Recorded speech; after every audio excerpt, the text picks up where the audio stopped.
আজ রান্না করছি ছোলার ডাল দিয়ে পাতাকপি। তার জন্য যা যা লাগছে আমার দেখুন।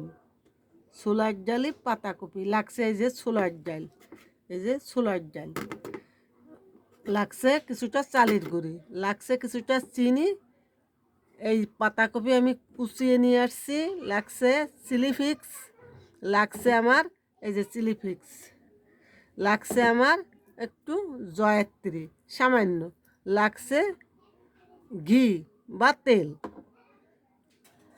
লাগছে আমার এই পাতাকপিটা আমি কুচিয়ে আনিছি, এই যে আমি দেখাচ্ছি পাতাকপি, এই দেখুন পাতাকপি, এই যে এই পাতাকপি দিয়ে আমি রান্না করব ছোলার ডাল। দিয়ে দিচ্ছি হলুদ, হলুদ লবণ তো দিতেই হয়, এটা তো চিরচারিত নিয়ম, এটা দিতেই হবে রান্নার সময়।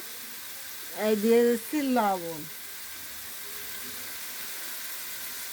এই দিয়ে দিচ্ছি সেই ছোলার ডাল, সিদ্ধ হয়ে যাবে, এর সাথে যে জল আছে এতেই সিদ্ধ হয়ে যাবে।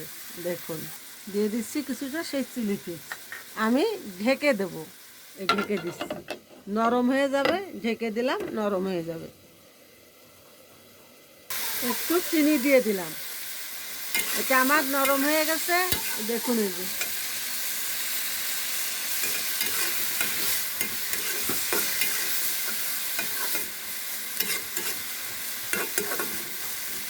আমি একটু জিরের গুঁড়ি দিয়ে নামিয়ে নিব। যদি আমার ভিডিওটা ভালো লাগে আমাকে লাইক কমেন্ট শেয়ার দিবেন, ধন্যবাদ।